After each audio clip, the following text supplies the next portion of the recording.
ni mò ń discuss pẹ̀lú ọ̀rẹ́ mi kan pé nínú private hospital àti government hospital pé èwo ló san mọ́nà jù báyìí ní Nàìjíríà tá a lè lọ.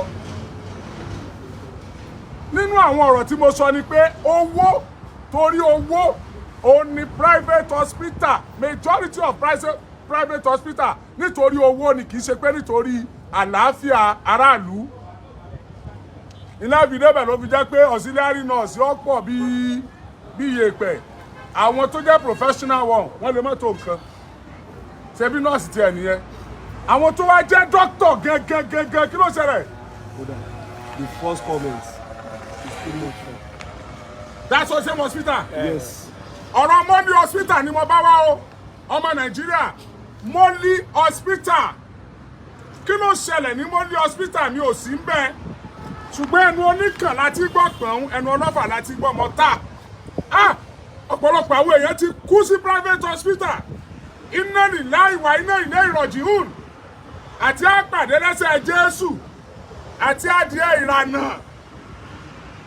Tí ọ̀pọ̀lọpọ̀ ti kú dànù tá a rò pé ikú Ọlọ́run ni, tá a mọ̀ pé kú àwọn tí wọ́n ń tọ́jú wa ní hospital ni. Àwọn tá a sáré lọ bá. Tó bá dé ìyá mọ̀ pé àwọn ọlọ́pàá ọ̀dá o, àwọn adájọ́ ọ̀dá o, àwọn ọlọ́yà ọ̀dá o, a mọ̀ pé àwọn tá a lọ sábà tá à ń pèlè èèyàn gan lọ́pọ̀lọpọ̀ gbà wọ́n ba ayé àwa èèyàn jẹ́ ni. Kí ló ṣẹlẹ̀ ní Moli hospital? Moli hospital tó wà nídìí Àgbẹ̀. Moli hospital tó wà nídìí Àgbẹ̀, kí ló ṣẹlẹ̀ ń bẹ̀? Arákùnrin kan ló wá bá wa o, yóò ṣàlàyé lẹ́kùnrẹ́rẹ́. Ó ní wọ́n fún ìyá àwọn ní oògùn tó ti expire ní Moli hospital. Sóògùn ẹyọ kan ni ó ní rárá, kìí tiẹ̀ tún ṣe ẹyọ kan gan. Kí ló wá ṣẹlẹ̀? Ìyá rẹ̀ ń kọ́ ẹni 56 years ọdún 59 years ọdún mọ́kàndínlọ́gọ́ta. Ìyá ti kú o, ìyá ti kú. Moli hospital. Ọlábọ̀ ló ṣe ṣẹlẹ̀. Ẹ ṣàlàyé fún gbogbo ọmọ Nàìjíríà. Ní on the 31st of May, láàárọ̀ tùmí dáàdì mi pè mí sọ ní ara mọ́mì mi ò yá pé kí wọ́n gbé wọn lọ sí hospital. Nígbà tí mo débẹ̀ wọ́n ní wọ́n pọ́ọ̀jì mọ́jú, wọ́n dẹ̀ ti bí, mo dẹ̀ gbé wọn lọ sí hospital kan kí hospital. Lẹ́yìn ìgbà yẹn àwọn yẹn rí fáwọn lọ sí Moli hospital torí wọ́n ní wọ́n ní oxygen, àwọn ò ní oxygen. Nígbà tá a dé Moli hospital ní Ìdí Àpẹ́, wọ́n gbé wọn lọ sí branch wọn tó wà ní Bódìjà. Nígbà tá a dé Bódìjà, wọ́n admit wọn síbẹ̀, wọ́n ní wọ́n ní diabetes. Wọ́n dẹ̀ bẹ̀rẹ̀ sí treat wọn asanwó. Nígbà tó di alẹ́ wọ́n kó ọ̀pọ̀lọpọ̀ injection, wọ́n kó wá ní pàtì tó pọ̀. Mo tún bí ìkan náà náà sí ẹ pé àkílé tí injection yìí pọ̀ tó báyìí, wọ́n ní wọ́n máa gbà ní ẹ̀ẹ̀mejì lójúmọ́ títí tára wọn á fi yá. Nígbà tó di ọjọ́ kejì, wọ́n ní wọ́n máa lọ ṣe x-ray fún wọn ní branch wọn tó wà ní Ìdí Àpẹ́ tá a kọ́kọ́ gbé wọn lọ. Wọ́n gbé wọn débẹ̀, so wọ́n ní wọ́n máa admit wọn síbẹ̀, kò nídìí kan gbé wọn lọ Bódìjà padà. Meanwhile injections ọ̀pọ̀ fún ọ lálẹ́ ọjọ́ yẹn wọ́n ti bẹ̀rẹ̀ sí fún wọn. Wọ́n fún wọn ní injection yẹn, ẹ̀gbọ́n mi tó dúró ti mọ́ mi ní hospital torí mi sáré kiri bá ṣe máa rówó tá a máa san. Ẹ̀gbọ́n mi bẹ̀rẹ̀ sí ń complain pé àwọn ò rí improvement kankan, pọ́kàn ń treat wọn ni wọ́n lẹ̀ bọ́ṣà máa treat wọn lọ. Nígbà tó di alẹ́ Saturday, ọjọ́ Thursday lọ́jọ́ tá a gbé wọn débẹ̀. Nígbà tó di alẹ́ Saturday tí mò ń lọ sílé ní bíi 10:30 sí tó lẹ́nu, mọ́mì mi sì bá mi sọ̀rọ̀. Gbogbo àtàgbọ́n dé hospital, wọ́n sì ń sọ̀rọ̀, wọ́n lajú, wọ́n dáhùn èèyàn mọ̀, wọ́n sì ń bá wa sọ̀rọ̀. Àwọn gan náà sì ń sọ fún mi àtọ̀rẹ́ mi ta fẹ́ kúrò bẹ́ẹ̀ pé ilẹ̀ ti ṣú. Kí ló dé tí màmá fi wà conscious ọmọ Nàìjíríà? Ẹ jọ̀ọ́ ẹ máa share show yìí. Ẹ̀yin tẹ́ ń wò mí ní Oriyomi Hamzat reality shows, ẹ share ẹ̀. Ẹ̀yin tẹ́ ń wò mí ní Oriyomi Hamzat live, ẹ share ẹ̀. Kódà ó jẹ́ orí TikTok yẹn lẹ tí ń wò mí, ẹ bá mi repost ẹ̀. Ìdíre o, kò ṣe torí ẹni tó kú o, nítorí ẹlòmíì tó tún ṣeé ṣe kó kú sí àwọn hospital yẹn ni o. Nítorí ẹlòmíì tó ṣeé ṣe kó kú sí àwọn hospital yẹn ni o. Lónìí à ń sọ̀rọ̀ Moli hospital tó wà nídìí Àpẹ́. Wọ́n sọ pé wọ́n ti kọ́kọ́ gbé màmá yẹn lọ sí bóyá branch wọn tó wà ní Bódìjà kí wọ́n tó gbé wọn padà sídìí Àpẹ́. Ọkùnrin yóò sọ níbo ni wọ́n ti ra oògùn, ta ló fún àwọn tó lówó. Kí ló ṣẹlẹ̀ tí wọ́n fi rí báyìí? Pálí àná kí n tó lọ wọ́n sì bá mi sọ̀rọ̀. Kí ló tí wọ́n wá lajú tí wọ́n lè sọ̀rọ̀ mọ́ láàárọ̀ yìí? Ó ní pé àwọn ọmọ ọ̀kan tó ṣẹlẹ̀ wípé àwọn máa ní láti tún gbogbo test yẹn ṣe. Wípé wọn wà conscious, kọ́kọ́ wà drowsy ni. Wọ́n ní àti drowsy àti unconscious wọn sọ̀rọ̀ wọn lajú. Ó ní kí n lọ tún owó test mi sọ fún àwọn àtàwọn test wọn ṣe. Mo ní mo ti gbọ́, mo sanwó yẹn láàárọ̀ Sunday. Mo lọ sí church. Òpẹ́ ní ẹ̀gbọ́n mi tó dúró ti mọ́ mi lọ hospital. Wọ́n snap picture sí mi pé tablet yìí lọ fún wọn lálẹ́ àná kí n tó kúrò bẹ́ẹ̀ o. Nígbà wọn sẹ́yìn lọ wo tablet yẹn náà, orí kò ti expire láti January ọjọ́ tá a dẹ̀ sọ̀rọ̀ yìí ọdí June bẹ́ẹ̀ June 3rd ó ní ọjọ́ Sunday yẹn káwọn ní àwọn rí pé tablet ẹ̀ ti expire láti January ìyẹn ló máa hàn láti lọ wo pálí injection tó kọ́kọ́ kó fún wa ní Bódìjà tó ń lò fún wọn títí léde àpẹyẹ làwọn rí pé yẹn náà tún ti expire náà tó àwọn rí pé àtàbẹ́rẹ́ o àti oògùn tó fún wọn látọ̀lẹ̀ gbogbo ẹ̀ ti expire tó mo padà wá sí hospital mo wá bí wọ́n pé ẹ gbọ́ oògùn tẹ injection tẹ̀ fún wa látọ̀ tẹ̀ fún mọ́mí látọ̀lẹ̀ ó ti expire and then complain pé ní improvement lára wọn ẹni pé situation wọn ló bí síkà pé ara wọn máa yá kíníkan doctor wa bá mi pé kò sí nǹkan tó bá di injection táwọn gbé àbùmọ̀ tó láwọn lè lo oògùn tó ti expire up to 6 months lẹ́yìn tó bá expire dókítà ló sọ bẹ́ẹ̀ wípé àwọn lè lo oògùn tó bá expire. bẹ́ẹ̀ni obìnrin dókítà ẹ̀ mo dẹ̀ gbọ́n tẹ́lẹ̀ kan porúkọ ẹ̀. ó expire after 6 months. no wọ́n lè máa lò lọ up to 6 months lẹ́yìn tó expire. ẹ̀yin medical practitioners tẹ́ ń gbọ́ wa ní Nàìjíríà àti lókè òkun ẹ̀yin pharmacist ẹ̀yin tẹ́ ẹ mọ̀ nípa ètò ìlera jákèjádò àgbáyé private hospital kan nìbàdàn Moli hospital wọ́n láwọn lè lo oògùn tó bá expire káwọn máa lò lọ up to 6 months after the expiry date. So now I don't know the reason why the expiry date is written on those drugs. That means the expiry date written on those drugs are just drama. They are just there for nothing. They don't have any effect. So we can be using expiry drugs even 6 months after the expiry date. Ẹ tẹ̀síwájú. So nígbà tó wá sọ bẹ́ẹ̀ fún mi wá sọ pé irú ọ̀rọ̀ wo ni wá ní pé bóun ti sọ fún gbogbo àwọn tíìmù náà pé wọ́n wà wí ẹ̀ pé and they can use it pé kò ṣe oògùn yẹn ló yẹ kán wà bọ́n ṣe wà yẹn o pé kinní kan mo ṣáà kúrò mẹ́ ìgbà tí mo padà dé bẹ́ẹ̀ mo bá consultant wọn náà sọ̀rọ̀ consultant wọn náà sọ pé àwọn ò try láti damage control ipá àwọn mọ̀ pé nǹkan tó ṣẹlẹ̀ nígbà ìbọn kò ń ṣe nǹkan tó fà á nìyẹn nígbà àwọn tí ń try láti take care mọ́mì mi ìgbà kan àwọn kan mo ṣáà sọ wọn pé èmi ò mi ní kọ́bọ̀ tí máa sàn wọ́n lọ hospital ìsídàkẹ́ dámọ́ mi padà sí bí mo ṣe gbé wọn débi kí rẹ̀ gbé wọn lọ sí hospital mi torí wọn lè wà báyìí kẹ́ wọ́n máa sọ pé kí n tún máa sanwó mi kí n tún lọ máa sanwó test mi wọ́n ṣáà ní MD hospital náà fẹ́ bá mi sọ̀rọ̀ gbogbo wọn ṣáà bá mi sọ̀rọ̀ wọn ṣáà àdírẹ́sì issue bọ́n ṣe wà títí mọ́mí dẹ̀ wà bẹ́ẹ̀ látọjọ́ Sunday yẹn títí di Wednesday títí tí wọ́n fi kú mo dẹ̀ bẹ̀rẹ̀ sí bá wọn sọ̀rọ̀ pé mo máa arrest wọn mo máa bá wọn fa case ìkan lára àwọn doctor wọn tó sọ pé doctor UCH lòun òun gan pè mí lóru tó bá mi sọ̀rọ̀ ó ní lóòótọ́ kò sí justification fún oògùn tó expire pé kí n má bínú gbogbo wọn máa wá nǹkan tí wọ́n máa ṣe sí wọn ò dẹ̀ ṣe nǹkan kan sí mọ́mí ò dẹ̀ lajú tí wọ́n fi padà kú àtìgbà yẹn mo dẹ̀ ti ń bá wọn sọ wọ́n dẹ̀ là gidi wọ́n ní pé oògùn àkọ́kọ́ ló pa wọ́n sẹ́ o nǹkan tó mú mi wá bì lé nìyẹn o. ẹ jọ sẹ́ ní torí pé ẹjẹ́ mi ọkọ̀ of evidence tèmi hàn torí tẹ́ bá ní Oriyomi Hamzat ti dé o ó ti ẹ̀yẹ kó consider hospital yẹn ó ti ẹ̀yẹ kó ṣe kinní kan wọ́n ṣe pé ìyá rẹ ló kú bẹ̀ tó padà rí pé wọ́n fún ìyá rẹ lóògùn tó expire sẹ́nu ẹ̀ ó dùn tó bá ṣe pé ọmọ kékeré ló kú bẹ̀ tí wọ́n fún lóògùn tó expire sẹ́nu yín ó dùn ẹ wo comment section mo ti rí oríṣiríṣi tí wọ́n dẹ̀ ń dárúkọ that same hospital me I don't care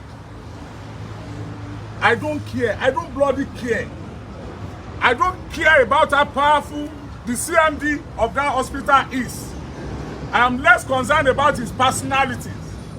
Tó bá mọ̀ kó mọ̀ ààrẹ orílẹ̀-èdè anybody tó bá mọ̀ kó mọ̀ gómìnà kò tí ẹ̀ lè mọ̀ gómìnà ìpínlẹ̀ Ọ̀yọ́ pẹ̀lú irú wa anybody tó bá mọ̀ I care less I care not sef not less nìkan yes humanity first ẹ̀yin lẹ́ ní oògùn sáà pharmacy wọn náà ti mú jáde àwọn gangan nọ́ọ̀sì wọn ló mú báyìí tó fún màmá tí màmá lò ó kìí ṣe pé wọ́n ní ká lọ rà wá àwọn náà fún yín àwọn gan admit pé expire oògùn ẹ̀ ti expire wọ́n admit wọ́n wá sọ pé àwọn sì lè máa fún wọn lẹ́yìn tí wọ́n admit wọ́n wá sọ wípé nǹkan lọ pa wọ́n. Let me see the copy of your lawyer's letter and their reply. Let me see. Tabaka ilé ìtàn àwàká lẹ́tà táwa náà fún wọn ní Moli hospital wípé kí wọ́n wá kájọ jókòó torí àbò Oriyomi ò bá tẹ̀kẹ̀ sí pẹ̀lú wọn Moli hospital tóbi ó ṣe Moli hospital my foot hospital tí wọ́n ti ń fún yàn ní expiry drug ẹ sọ fún wa bóyá work Nàìjíríà expired drug ẹ jẹ́ ó yé wa bóyá Nàìjíríà bóyá àwọn medical practitioner Nàìjíríà bóyá àwọn faramọ́ kí ló kọ ọ̀gá wọn. Dr. Happy. Dr. Happy Dr. Happy wọ́n ní ọ̀gá wọn nìyí àtàwọn dókítà tí wọ́n mọ̀ ẹ̀yin association of Medical Association. private hospitals owner in Oyo State Dr. Moli CMD Moli sára yín ni wọ́n ṣebí gbogbo yín ṣe fún yàn ní expired drug ní àjọmú nǹkan lẹ̀ ẹ̀ bá máa bú mi ṣé ẹ mọ̀ pé ẹ pọ́ọ̀ṣì abẹ́ túùṣì lẹ́ mọ̀ ṣe ni ẹ mọ̀ ṣe bíi pé kínní ẹ mọ̀ nísìnyí ẹ mọ̀ pé ṣé ilẹ̀ ṣe iṣẹ́ tèmi náà mò ń ṣe ta ló gbé èbò kọ́ bá a kàwé yìí ààrẹ mọ̀ bọ̀ wákàwákà ojú mi ò ríran kí ní ìparẹ́ pọ̀ lọ́yà àti ẹ̀gán kọ lẹ́tà lọ́yà àti wọn náà ń kọ ṣé lọ́yà àti ẹ̀ lélẹ́yìí ọkùnrin yìí ó wá gbé ìgbésẹ̀ ọlọ́gbọ́n ó fi tó agbẹjọ́rò létí nígbà tó fi tó agbẹjọ́rò ẹ̀ létí lẹ́tà tí agbẹjọ́rò rẹ̀ kọ ní ẹ̀ka. To the Chief Medical Director, Mole Specialist Hospital, Idiape, Iwo Road, Ibadan. Criminal and medical negligence leading to the death of Mrs. Popoola Fumilayo. We asked for Mr. Popoola David, hearing after call our client, have his instructions to write you on the captioned subject matter. Our client is one of the children of late Popoola Fumilayo, who was killed by your medical personnel by reason of the administration of expired drugs and injections on her. Our client asked for himself and on behalf of other members of the family. It is part of our client's instruction that on the 30th day of May 2024, his mother was admitted in your hospital. Upon examination, you charge our client a total of 177,300 naira only, among other fees, which was collected by Miriam Iyola, one of your staff. Upon the payment of this money, your medical personnel brought expired injections and drugs and started administering same on our client's mother. For the avoidance of doubts, the pictures of some of the expired drugs and injection administered on our client's mother is herewith attached for ease of reference and receipt of payments. From the 30th day of May 2024, that our client's mother was put under your care, to the 5th of June 2024, you have been administering expired drugs and injections on her till she finally passed away on the 5th of June 2024. It is so disheartening that a specialist hospital of your timber and caliber could stoop so low, throw caution to the wind, and disregard the hallmark of medical duty of care and administer an expired injection which was manufactured in May 2022 and expired in April 2024, and a drug which was manufactured in February 2021 which also expired since January 2024 on a sick patient. What more do we need to say? This singular act shows the kind of treatment you give to your patients. It suffices to say that your gross medical negligence of administering expired drugs and injection on our client's mother resulted in her untimely death.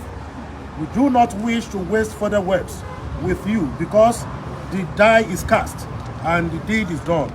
You have killed our client's mother by reason of your unprofessionalism, gross negligence, and lack of duty of care. Our demands are simple and as follows. 1. The paltry sum of 300 million naira only, being compensation to our clients and the family at large for the death of our client's mother, which was caused by you. And on 2, an unreserved public apology advertised in at least 3 national dailies for your negligence resulting in the death of our client's mother. 3, a refund of all the medical expenses paid all through the time our client's mother was with you. After all, you sold expired drugs and injections. Hence, the follow-up treatment was a non-starter. Take notice that you only have 7 days within which to meet the demands herein. In the likely event of your failure and or refusal to meet the demands herein, within the time herein stipulated, we shall not hesitate to visit the heavy weight of the law on you, a situation we hope you will not allow to happen in your own interest. The choice is entirely yours. Yours faithfully. That's so really. Oya kí wọ́n á ní reply. From the chamber of Bandele Aigu and Co. to Opeyemi Olamiju Esquire. Criminal dated 25 June 2024. Your letter dated 14 June 2024, addressed to the Chief Medical Director, Moli Specialist Hospital, has been passed on to us with instructions to reply thereto. Our client, Moli Specialist Hospital, again sends a condolence to your client on the passing of his mother and categorically states that 1. Your client's mother was admitted on 30 May 2024 in a critical condition after treatment at home for upwards of 2 weeks by a nurse, as your client informed our client. Your client's mother, Mrs. Fumilayo Okuola, was not killed by the administration of expired drugs and injections as alleged or at all, but died as a result of complications from a pre-existing medical condition. 3. Our client demands a comprehensive post-mortem examination, including full autopsy and toxicology tests to demonstrate the fact of the medical conditions of the patient, including the cause of death. It is the standard medical practice and acceptable medical procedure in the jurisdiction of establishing the cause and manner of death. 4. We shall not allow the dignity of the deceased patient to be impugned by the attribution of a false cause of death, and shall not allow any attempt at tarnishing the image of our client by a spurious allegation. We trust wise counsel will prevail in the particular circumstances of this matter. Signed by Sheun A. Omokoyi, ex-squire, and Bamidele Aiku Akpo, Bamidele Aiku. Ètí lọ́yà tún sẹ́ndì ní. Wọ́n ti reply rẹ̀. Wọ́n tún reply. Ọ̀yà tún kà mí. Lẹ́tà ń rédu lẹ́tà ní. From the chamber of Olamiju and Olamiju and Co. We asked for Mr. Popola Defi, hearing after called our client, and I have his instructions to further relate with you on the caption subject matter. We acknowledge the receipt of your reply dated the 25th day of June 2024. Your point as canvassed by your client are well noted. We are shocked and embarrassed with great bewilderment that your client will be bold enough to request for a post-mortem examination and full autopsy. May we ask, is the post-mortem and autopsy an answer to the expired drugs and injection administered on a critically ill patient? We are glad that you acknowledge the fact that our client's mother was critically ill. Is the post-mortem an answer or a cure to the gross medical negligence of your client, who threw caution to the wind and failed to take the necessary duty of care on a sick patient who should be treated with potent drugs and injections? We need not say that the wickedness and insensitivity of your client knows no bounds. Do we need to stress the kind of image your client has? A supposed reputable hospital who sold, dispensed, and administered expired drugs and injection on a sick patient for days. Beware of the opinion that your client will follow the path of honor and not allow this matter to escalate. We were wrong. Now we shall go ahead and inform all the appropriate agencies. Having seen the insensitivity of your client has just 47 hours to honor our demands in the letter dated 14th of June 2024, or face the consequences that flow with their actions and the tenure and expenses of a legal tussle. We hope you would advise your client appropriately. Till then, accept our warm professional regards. Yours faithfully, for Olamiju and Co. Àwọn wo ni wọ́n copy? Director General. The President, Nigeria Medical Association, 8 Benghazi Street, off Addis Ababa Crescent, Wuse Zone 4, City, Abuja. The Director General, National Agency for Food and Drug Administration and Control, Abuja. The Director General, State Security Service, Abuja. The Guardian newspapers. ó wà yẹ kó tó wá copy Ọ̀yọ́ State Ministry of Health àwọn copy wọn ní ìsìn àwọn copy Ọ̀yọ́ State Ministry for Health ní ìsìn àwọn copy wọn wọ́n tún wá reply o wọ́n tún reply padà láti Moli Hospital o ẹ̀yin yẹn tẹ́ bá ṣe ń darapọ̀ mọ́ wa o ọ̀rọ̀ Moli Hospital tó wà ní Ìbàdàn là ń sọ o ṣé ẹ mọ̀ Moli Hospital ẹ jẹ́ ń júwe fún yín headquarters wọn ó wà ní ìdí àpẹ́ ni tẹ́ bá ti fẹ́ mọ̀ lọ sí ọ̀nà gate báyìí tẹ́ bá jáde níbi ọ̀nà option 24 yẹn tẹ́ fẹ́ mọ̀ lọ báyìí by the left hand side yín ló wà ẹ ràn ìyàwọlé báyìí very big hospital ẹ yàwọlé kó jìnnà síbi ibi olú-iléeṣẹ́ àwọn NSC nípínlẹ̀ Ọ̀yọ́ ẹgbẹ́ ibẹ̀ ló wà bákan náà tẹ́ bá ń bọ̀ láti ọ̀nà gate apá ọ̀tún báyìí ilé ti yà síbẹ̀ Moli Hospital yẹn náà ni that same Moli Hospital ní kí ni wọ́n ṣe ni ìyá ọkùnrin yìí ara rẹ̀ ọ̀yá wọ́n sì gbé ìyá rẹ̀ lọ ọbẹ̀ ìyá yìí ò tí ì wọ 60 wọ́n gbé ìyá yẹn débẹ̀ wọ́n sì fún ìyá yẹn ní oògùn tó ti expire wọ́n fún ìyá yẹn lò unfortunately for them oògùn yẹn ìyá lò ìyá òkú dákan mọ̀ ìyá padà wò ìyá kú gbóògùn lọ́pàá ìyá ni gbóògùn rẹ̀ ti ń ṣèyá lọ́wọ́ tẹ́lẹ̀ ni tọ́nà tó sọ pé oògùn expire wọn orí wọn ò yí tí wọ́n bá sí oògùn tó expire a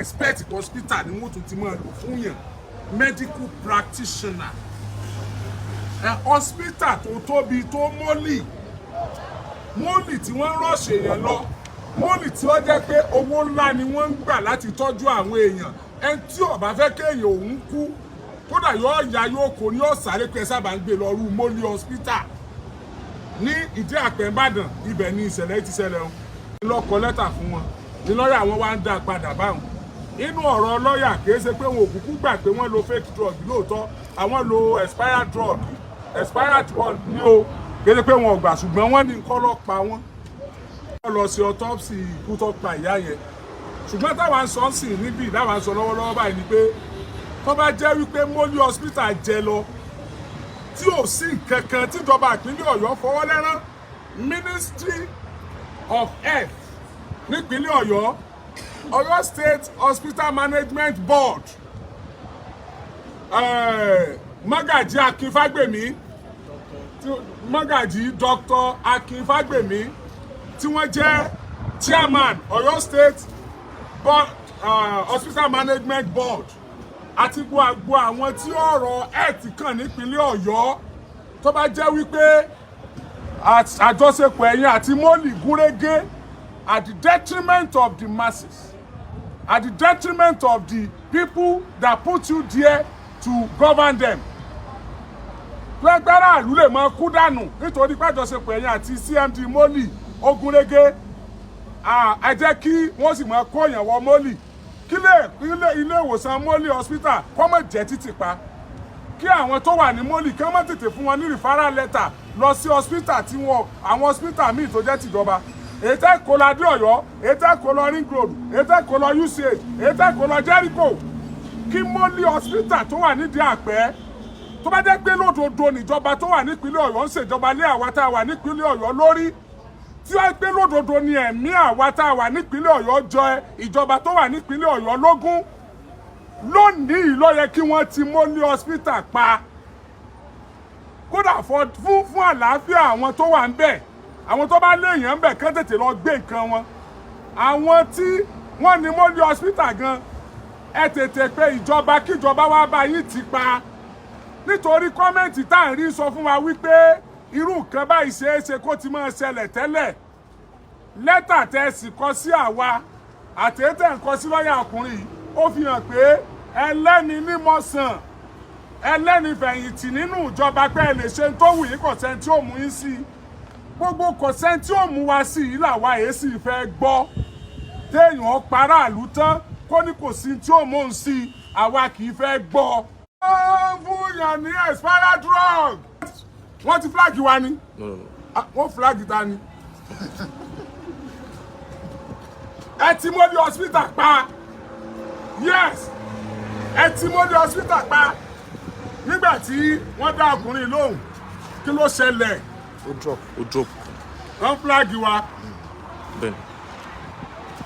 ẹ mọ̀ flag mò ń bọ̀ kí ló ṣẹlẹ̀ testament wọ́n kà á Alhaji I once had an accident sometimes ago and me and the bike man got there alive. I paid for our treatment and I was given injection and I slept off that night. I woke up next morning and the bike man was already unconscious and they put oxygen on him. I was asking where is bike man and they said that's him. I cannot believe it. Then few minutes after they said they are using generator and need to power off. They powered off and the man foamed to death. That is what these people do.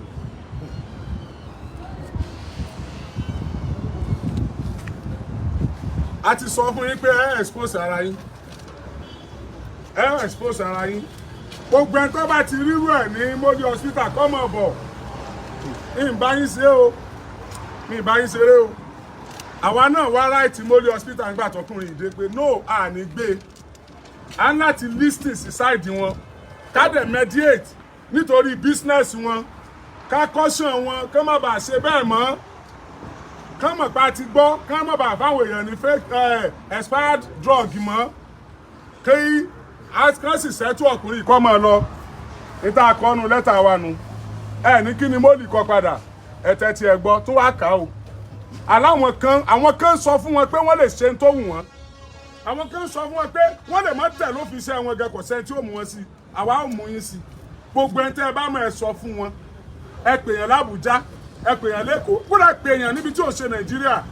Àwa Oriyomi Hamzat àti Modi hospital àjọ mú nǹkan lẹ̀. Ọ̀ya. To the Coordinator Alternative Dispute Resolution Project, Family Domestic Conflict Unit, Broadcasting House, Agidigbo FM Junction, Moro Ibadan. We lẹ́tà rẹ̀ wá látọ̀dọ̀ wọn.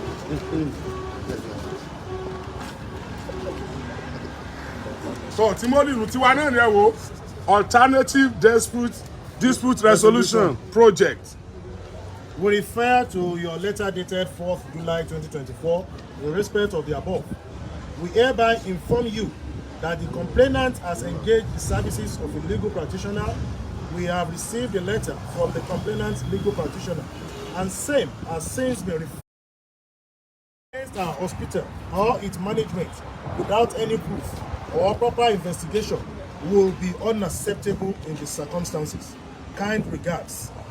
Darasimi Akinton de HR signed for Moli Hospital. Darasimi Akinton de ìwọ ni HR wọn. Ọ̀gá rẹ̀ tó ní ọkọ yóò lo ọ̀ràn ọbẹ̀. Nígbà tó ń kọ lẹ́tà, ó yẹ kó ọ̀ràn ti kórí yọmí lọ ń kọ sí. Sọ mọ̀ pé ìyá mi kọ́ lẹ fún ní expired drug. Ń jàbí pé ìyá mi lẹ fún mi. Ó yá gbà gbogbo photocopy lánìí lọ́wọ́. Gbogbo evidences tẹ need ó ti wá wà lọ́wọ́ wa. Ẹ̀yin ọmọ Nàìjíríà tẹ́ ń wò wá lẹ́ni eléyìí o kì í sá àwọn ọ̀yá oògùn yẹn dà. Àwọn receipt oògùn yẹn. Tá a bá parí eléyìí ń tún ṣe show mi ọ̀rọ̀ tí dókítà sọ nígbà tí ń sọ wípé àwọn lè fún yàn ní expired drug 6 months after tó bá ti expire. Pastor ṣe gbọ́ rí ní hospital wọ́n sọ pé lẹ́yìn tí oògùn bá ti expire after 6 months tó ti expire àwọn tún lè fún yàn. Wọ́n fẹ́ ṣe kí ni? Pastor ẹni ẹ padà kú. Wọ́n wá ní ká lọ sọ autopsy. Wọ́n ti achieve ẹ̀. Kí ló gun eléyìí? Àwọn ìbọn polówó. Déètì wo ló expire? January 2024. Déètì wo náà fún mọ́mí yín? Wọ́n fún wọn ní June 12th. Oògùn yóò expire ní January 2024. Wọ́n dẹ̀ fún olóògbé ní June 2024. Ní Moli hospital Ìbàdàn. Oògùn yẹn expire ní January 2024. Wọ́n dẹ̀ mú fúnra wọn náà mú o. Ní pharmacy wọn wọ́n dẹ̀ fi ọwọ́ ara wọn já.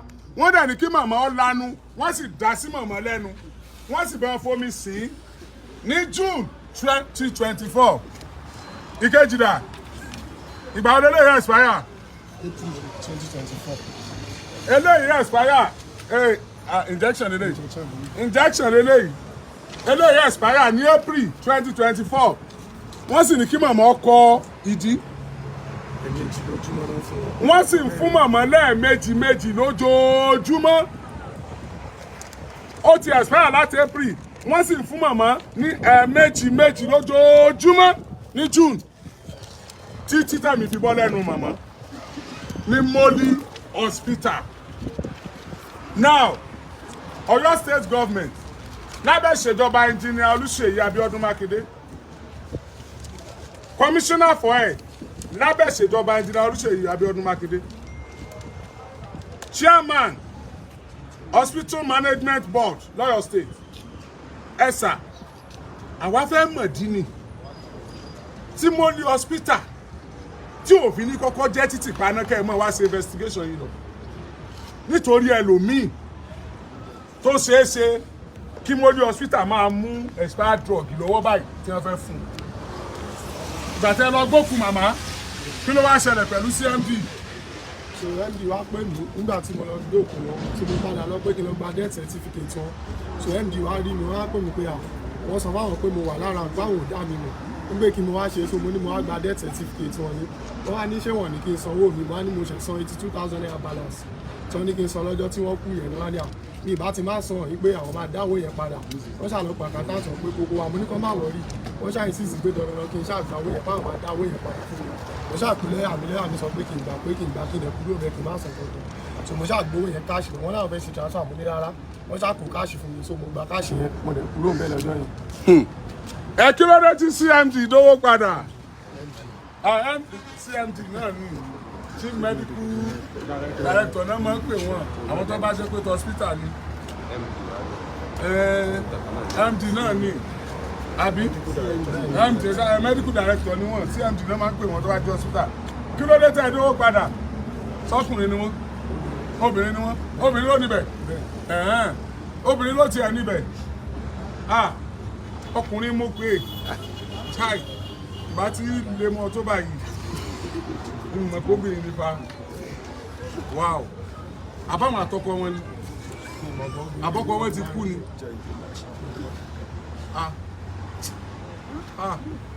obìnrin mojú owó kéèní ò jẹ́ ẹ̀dọ́gbọ̀n nù ẹ̀mí fáwọn èèyàn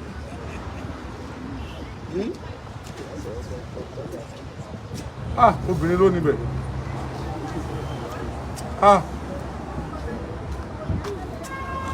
ètò ti parí báyìí ṣùgbọ́n o ní tó wà ń bẹ̀ ni pé ìjọba ìpínlẹ̀ Ọ̀yọ́ ẹ kọ́kọ́ bá wa ti hospital yẹn pa láti save obìnrin tó níbẹ̀ gangan láti save àwọn tó ń ṣiṣẹ́ ń bẹ̀ tí ọ̀rọ̀ báyìí bá ti jáde àwọn tó ti ṣẹlẹ̀ sí rí pẹ̀lú kọ́mẹ̀ntì tá à ń rí ń bì inú ti ń bá àwọn èèyàn o ṣùgbọ́n mo rọ ẹ̀yin èèyàn tó ṣeé ṣe kéèyàn yín ti kú lọ́ọ̀sìpítà yẹn kínú máa bí ní tẹ́ẹ̀fì mọ́ pẹ́ ṣe kankan ẹ máa bọ̀ nílé iṣẹ́ ń bì ẹ máa bọ̀ pẹ̀lú testimony ẹ wá sọ tójú yín rí ní sí Moli Hospital ẹ wá sọ tójú yín rí Moli Hospital ẹ má ṣe kankan fún bẹ̀yẹn ẹ jọ̀ọ́ ẹ̀yin ọlọ́pàá DSS ẹ tètè bá wa wá bẹ́ẹ̀ tibẹ̀ yẹn pa ẹni wọ́n kó àwọn èèyàn kan kúrò ń bẹ̀ kí nǹkan kan àfẹ́ kí wàhálà ṣẹlẹ̀ ṣùgbọ́n a fẹ́ ìdájọ́ òdodo Fúnmiláyọ̀ àbí justice for Mrs. late Fúnmiláyọ̀ tí wọ́n fún ní expired drug ní Moli Hospital àti expired injection tó sì gbẹ́mìí mì ẹ ṣeun ìjọba ìpínlẹ̀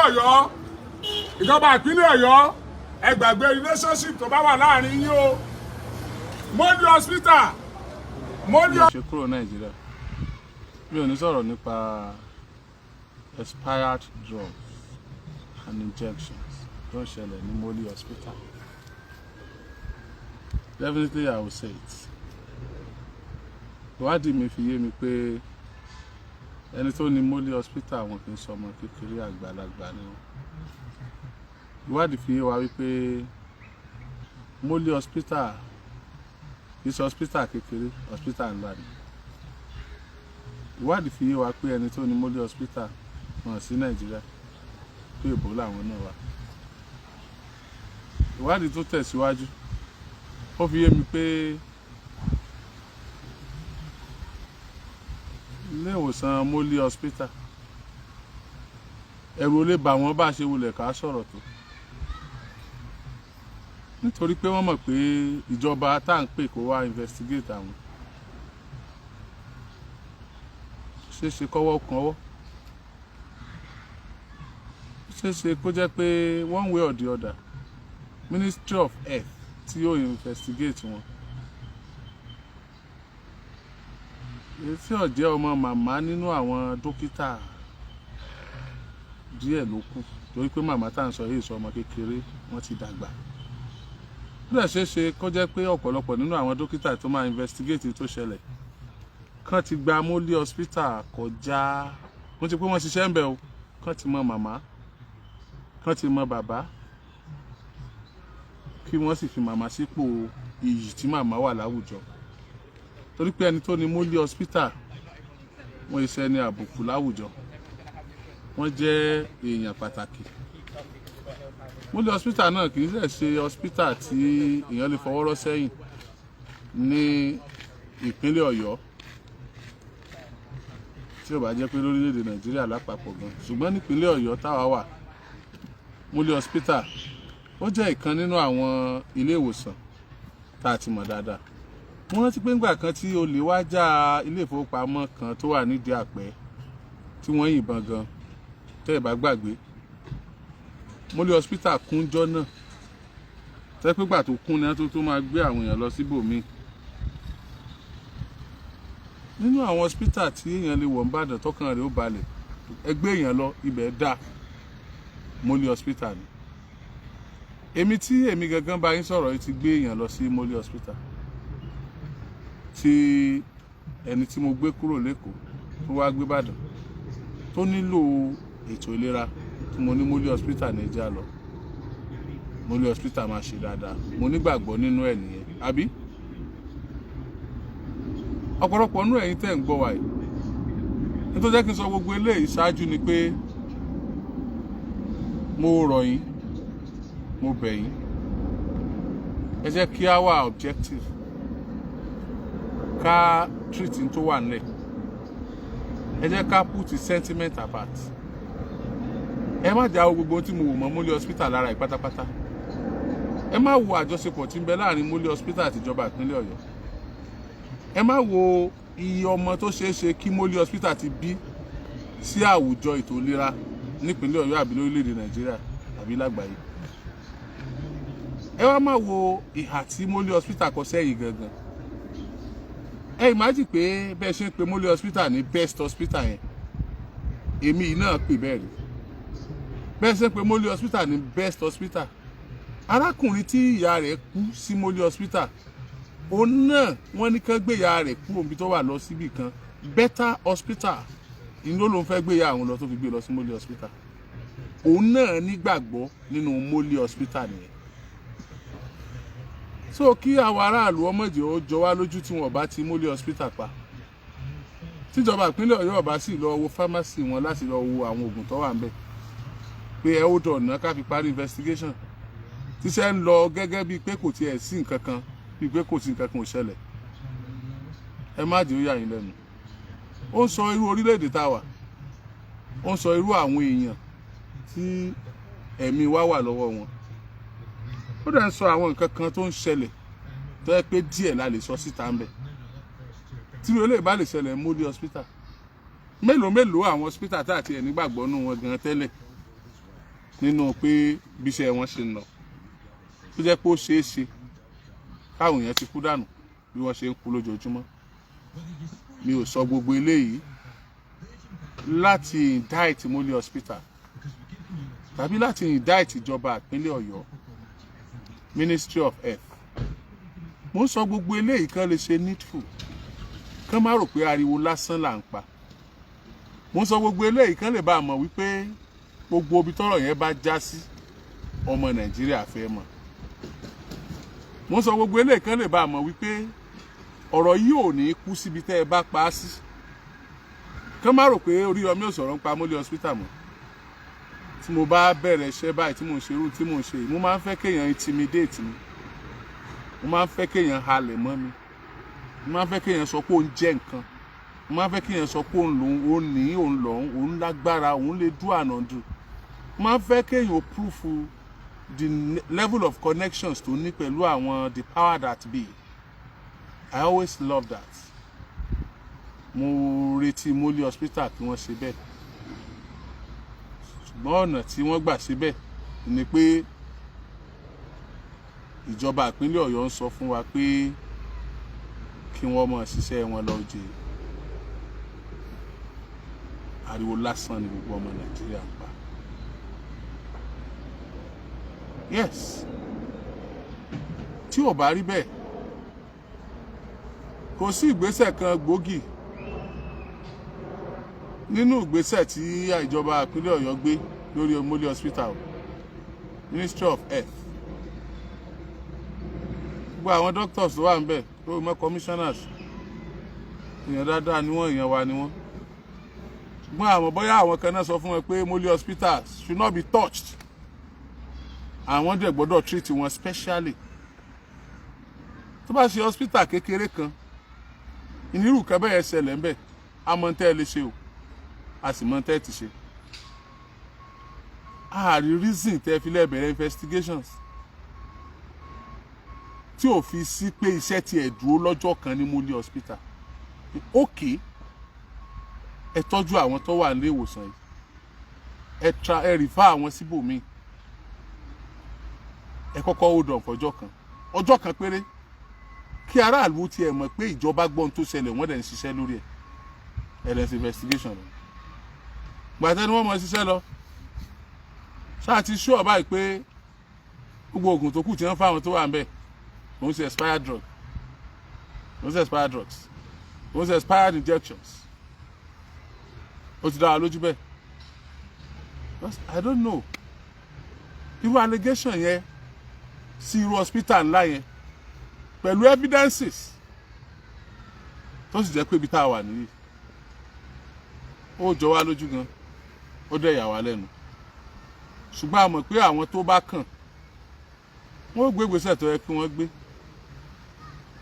torí tẹ́lẹ̀tẹ́lẹ̀ náà ṣé báyìí ṣe déédéé ara ayé nímú nírántí arọ́run ebi gba ilé ìwòsàn ìjọba ọ̀dà ọmọ náà ló di pàǹsáré lọ sí ilé ìwòsàn aládàáni nígbà tá a rí ìwòsàn gbà ń bẹ̀ tó péye ṣùgbọ́n tí ilé ìwòsàn ìjọba ò tí ì wá báàdì débi ká máa lo expired drugs expired injections ó kàn lè jẹ́ attitude of the workers towards the job ìnìkan la lè níbẹ̀ kí ló dẹ̀ lè fa attitude yẹn ni pé when they don't have enough equipment to do the job and when they are not well motivated they are taking home refuse to take them home so àwọn ìyẹn la lè máa pààrí ní public hospitals ọ̀pọ̀lọpọ̀ general hospitals ti dẹnu kọlẹ̀ ọ̀pọ̀lọpọ̀ àwọn dispensaries àwọn health centers building lásán ni kò sí nǹkan tó fi ń tọ́jú wa we can do better tó yẹ pé ẹ̀rù àjọṣepọ̀ àti máa ṣe bọ̀ pẹ̀lú Mọ́lẹ̀ hospital ni ẹ jẹ́ kí Mọ́lẹ̀ hospital make a public apology what kí ló lẹ́nu yẹn they don't want to accept that they have done the wrong thing let them make public apology let them compensate the guy the family let them compensate the family ṣé wọ́n lè compensate the family ni ṣé wọ́n lè make a public apology ni yes ẹ jẹ́ ká compensate the family ẹ jẹ́ ká make a public apology tó bá lè ṣe yẹn ẹ jẹ́ kí n sọ fún wa pé ní táwọn ṣe bófin ṣe àwọn mu náà take this ẹ̀yin tẹ́ ń gbọ́ wa kí ni ministry ṣe o Ọ̀yọ́ State Ministry of Health wọ́n pe ọmọ màmá wọ́n ní kó yọjú sáwọn àwọn tí ń pè nígbà tó yọjú sí wọn àsìkò gbà tí wọ́n pè kọ́kọ́ jẹ́ àsìkò gbà tí protest yẹn wà ń ta wọ́n ní tí protest bá wálẹ̀ díẹ̀ táwọn bá rí pé nǹkan ṣe dáadáa ó ti padà yọjú sí wọn ọjọ́ tó yọjú sí wọn wọ́n ní kí Mọ́lẹ̀ hospital náà wá lọ́jọ́ yẹn but wọ́n fún Moli hospital ní early hour earlier than ìgbà tí bọ̀bọ̀ yẹn lọ bẹ̀. Wọ́n ní káwọn Moli kọ́kọ́ wá. Àwọn Moli ti lọ òun débẹ̀ gẹ́gẹ́ bá ṣe plan ẹ̀ náà nìyẹn. Wọ́n fẹ́ kán face ara wọn. Àwọn informations táwọn ti ní lọ́dọ̀ Moli àwọn fi bi bọ̀bọ̀ yẹn léèrè. Wọ́n fi bi léèrè ọ̀rọ̀. Dára wọ́n wá pè ńgbà tí wọ́n wá pè tán ní kó wá wọ́n wá ní tó bá ń bọ̀ kó máa bọ̀ pẹ̀lú dókítà ẹ̀ kó mú dókítà ẹ̀ lọ́wọ́ tó bá ń bọ̀. Ìbéèrè àkọ́kọ́ ni pé kí ló dé tán ní kó mú dókítà ẹ̀ lọ́wọ́? Was that not the same thing that Moli requested for? Ṣé Ministry of Health wọ́n investigate matter yìí ni àbí wọ́n ń ṣiṣẹ́ on behalf of Moli? Yes now, Moli hospital wọ́n ní kí bọ̀bọ̀ yẹn mú doctor ẹ̀ wá. Ministry of Health náà ní tí bọ̀bọ̀ yẹn bá ń bọ̀ kó mú doctor ẹ̀ lọ́wọ́. But they did well. Torí bọ̀bọ̀ yẹn ò mú doctor ẹ̀ lọ́ngbà tó dé bẹ̀. Ìgbà tó débẹ̀ wọ́n ní doctor ẹ̀ dà ó lóun mú doctor kankan lọ́wọ́ ṣùgbọ́n ó lọ pẹ̀lú lọ́ọ̀yà ẹ̀ tó yẹ kó mú lọ náà nìyẹn. Rí tó ṣe láti mú doctor òun wá òun understand. Nígbà tó ṣe lọ́ọ̀yà pé èèyàn máa ní lọ́ọ̀yà tó wá máa mú doctor wá bíbi tó nígbàgbọ́ nú wọn náà ló lọ yẹ tí kò lọ mú doctor kan wá Moli. Àbí yóò ṣe lọ fowó sanwó pé doctor ẹ̀jọ̀ ẹ̀ tẹ̀lé mi lọ bìkan yóò lọ háyà doctor kan nítorí pé màmá ẹ̀ kú ó dẹ̀ need justice. Nígbà tó dé àwọn Ministry of Health yẹn ní kó má wọrí àwọn kàn fẹ́ táwọn bá ń ṣàlàyé fún ó máa yé doctor tó bá mú wá dáadáa doctor yẹn náà fi máa ṣe àlàyé fún ni àwọn ṣe ní kó mú doctor wá so that ọ̀rọ̀ àwọn ò fi jọ yéra wọn. But at this point, sir, Ministry of Health, your doctor supposed to be this family's doctor. Your interest here, your responsibilities here is not to settle matters, sir. Your responsibility here is to investigate the hospital. Tí wọ́n bá pààyàn, ministry, ìjọba ni ó fún ẹni tí wọ́n pa, ìjọba ni ó bá ẹni tí ó pààyàn ṣẹjọ́. Ẹni tí wọ́n pa family ẹ̀ kò láǹfààní àti gba lọ́ọ̀yà lọ sí court wípé wọ́n pa family òun unless wọ́n bá gba fiat. Wọ́n fiat ìjọba gómìnà ni ó ṣẹ̀ṣẹ̀ sign ìjọba ni ó sign pé okay o òun gbà kí ẹni tí wọ́n pa èèyàn rẹ̀ kó gba lọ́ọ̀yà wá. If not ìjọba gẹ́gẹ́ ni ó máa bá ẹni tí wọ́n tó pààyàn ṣẹjọ́ on behalf of ẹni tí wọ́n pa èèyàn rẹ̀. So in this situation, Ministry of Health, you are not expected to be a mediator. Please, you are not serving, don't play the role of mediator. Stop mediating on this matter. We want you to investigate. Tó bá ṣe pé bọ̀bọ́ ìlú parọ́, ẹ jẹ́ kí ìjọba gbé kán fi ẹjọ́ gbé kó parọ́ mọ́ Moli hospital. Tó bá jẹ́ pé Moli hospital ló fún ìyá rẹ̀ ní expired drugs and injections lóòótọ́, ẹ gbé òfin tí ó bá yẹ kí ìjọba ó ṣe against the hospital tó bá ṣe bẹ́ẹ̀ ẹ ṣe against the Moli hospital, because you are not there to mediate. You are there to protect our lives and property. You are there to protect our lives and property. So ọ̀rọ̀ yìí dẹ̀ ti kan life, ó ti affect life. Èèyàn kan ti kú, ẹni tí èèyàn rẹ̀ kú inú rẹ̀ ò dùn nítorí pé ó san owó service wọn rẹ́ńdà ẹ̀ fún. Àìrẹ́ńdà service yẹn sì jẹ́ kí èèyàn rẹ̀ tó gbé lọ bá wọn kó kú. Wọ́n administer fake drug, astagfirullah, fake drug. Oh, I remove that statement. Mo withdraw it. Wọ́n administer expired drugs and injection. Wọ́n administer expired drugs and injection ní Moli hospital. That is what we are saying. He doesn't need to bring his doctor to you. Wọ́n ní kó padà wá. ní tó bá padà ṣẹlẹ̀ á jẹ́ kó ẹ mọ gbé ẹ̀yàn ọmọ Nàìjíríà ṣùgbọ́n ẹnikẹ́ni tó bá mọ Ọ̀yọ́ state government Ministry of Health ẹ sọ fún wọn they should do the needful forget about the